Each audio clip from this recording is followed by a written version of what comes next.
And finally, our last story is on Gabon in Central Africa, where the junta chief has stormed to victory in the presidential elections. The provisional results show that he secured 90% of the vote. In 2023, Brice Oligui had ousted President Ali Bongo, the very same person that he was once tasked to protect as the head of the Republican Guard. Now, with the coup mastermind securing a landslide win in the polls, does a new chapter begin, or will it be a case of new wine in an old bottle for Gabon? Our next report explores. The West African nation of Gabon has chosen a new leader, Brice Oligui Nguema, the same man who flipped the script in 2023. As the head of the Republican Guard, he was meant to protect the presidency. But he led a sudden coup, ousting President Ali Bongo. The military takeover shattered decades of dynastic rule. Now, Brice Oligui isn't just Gabon's military leader, he's the elected president of the oil-rich nation.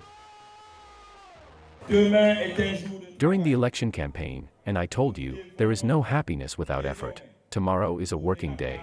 We must now turn the page on the presidential election. Our country is still developing. I invite you to resume your professional activities in this fifth republic that we call with all our wishes.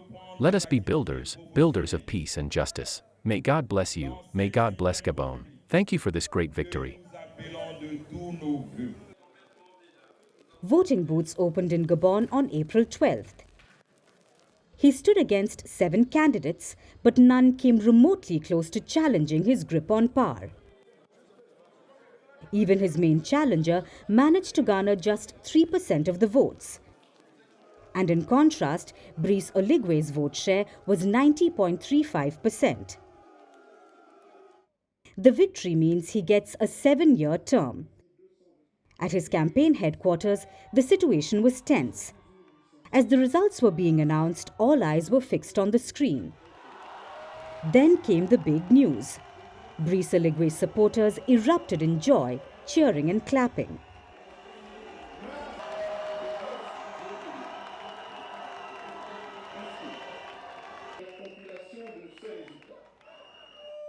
As the weight of the moment hit, the junta chief fell to his knees, hugged his wife, and draped the Gabonese flag around him.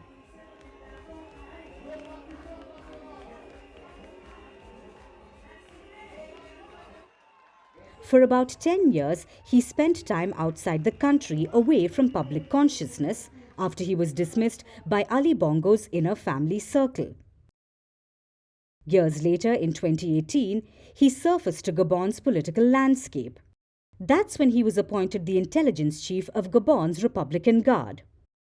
Over the years, he steadily rose through the ranks. His leadership ultimately led to the 2023 coup, a rare exception in the region marked by a peaceful transfer of power without bloodshed. This was his dramatic rise from a military commander to a national leader. In front of the new president is several problems. Gabon has a population of 2.3 million, and the oil-rich nation faces crumbling infrastructure. Poverty is rampant, and a mountain of debt has piled up over the years. The country's vast mineral reserves have also been exploited by the Bongo dynasty, which ruled for nearly 6 decades. The new leadership will look to prioritize these issues. Over 575,000 votes were given to Brice Oligui in Saturday's election. With the shadow of the Bongo family still lingering, will the new president free the nation from their curse?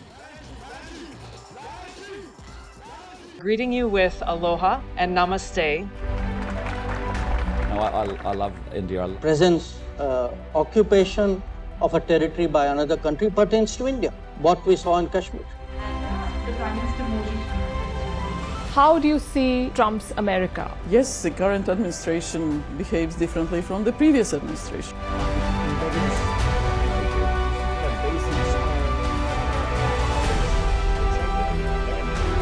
Are you saying that there are foreign powers who are trying to bring down the current government in Syria? Exactly. Bluntly, Iran, maybe Russia too. Prime Minister Modi committed to South-South, cooperation. Not over 50%. Is Ukraine prepared to pay the price for that peace? No compromises at the cost of territorial integrity and sovereignty.